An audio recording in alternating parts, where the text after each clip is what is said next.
Everyone, तो कैसे हैं आप सब? I hope you doing well. तो आप लोगों ने मेरे पास बहुत बार कमेंट कर रखा है कि टेबल ऑर्गेनाइजर बनाओ, और मैं खुद अपने स्टूडेंट के लिए एक टेबल ऑर्गेनाइजर बनाना चाहती हूँ, लेकिन पता नहीं मैंने क्यों नहीं बनाया।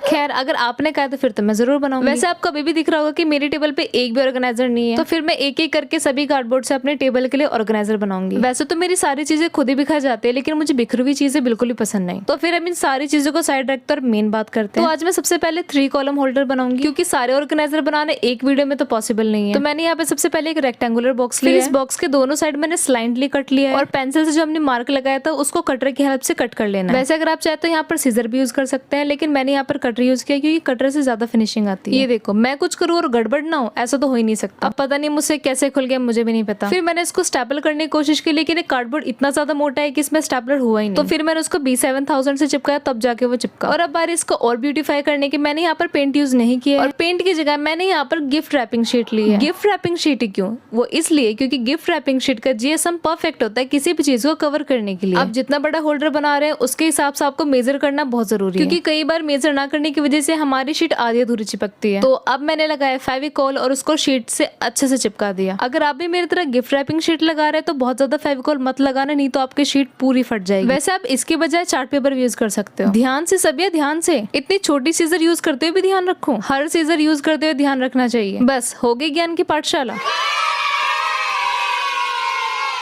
तो मैंने फटाफट से इस पे फेविकोल लगाया, इसको चिपकाया, और इसको चिपकाने में ज्यादा टाइम नहीं लगता क्योंकि हमारी शीट ज्यादा मोटी नहीं है। फेविकोल लगाने के बाद भी शीट का टेक्सचर काफी अच्छा है, बिल्कुल प्लेन आ रहा है। वैसे चार्ट पेपर लगाना भी एक बेटर ऑप्शन है। अब इनको भी लगाकर देखना जरूरी है, नहीं तो हमारे छोटे बड़े हो जाएंगे। जैसे कि मैंने आपको कहा था, आप जितना बड़ा साइज रखेंगे उसी के हिसाब से आपको मेजरमेंट भी करते जाना है। फिर इन दोनों को इक्वली मेजर करने के बाद इन पर भी सेम पेपर चढ़ाना है। वैसे इसके अलावा अगर आप एक और शीट का ऑप्शन चाहते हैं तो वो स्टिकी शीट होती है, ऑलरेडी स्टिकी होती है, आपको उस पर फेविकोल लगाने की जरूरत नहीं पड़ती, लेकिन वो इन शीट से काफी एक्सपेंसिव होती है। और वहीं पर ये रैपिंग शीट बहुत ही ज्यादा अफोर्डेबल होती है, आपको ये सिर्फ 5 रुपए मिल जाएंगी। हाँ दोस्तों, सस्ती चीजें भी अच्छी होती हैं। तो अब बारी इनको एडजस्ट करने की। अगर आपने इनको टाइट रखा है तो आप इनको ऐसे भी लगा सकते हो, और अगर ये थोड़े से ढीले रह गए तो आप इस पे ग्लू जरूर लगाना, नहीं तो ये गिर जाएंगे। वैसे बातें करते करते काम करने में बड़ा मजा आता है, लेकिन पता नहीं टीचर क्यों नहीं हमें बातें करने देती। अब ये चीज तो वही जाने, तो हम अपना सामान एडजस्ट करते हैं। वैसे इस ऑर्गेनाइजर को बनाना बहुत ज्यादा ईजी था, और आप इस ऑर्गेनाइजर को जरूर ट्राई करना और मुझे बताना कि आपको ये ऑर्गेनाइजर कैसा लगा। अब एक एक करके मैंने इसमें अपना सारा सामान एडजस्ट कर लिया है, और हमारा ऑर्गेनाइजर सामान को डालकर और ज्यादा सुंदर लग रहा है। चलो अब इसको ले जाते हैं इसकी जगह पर।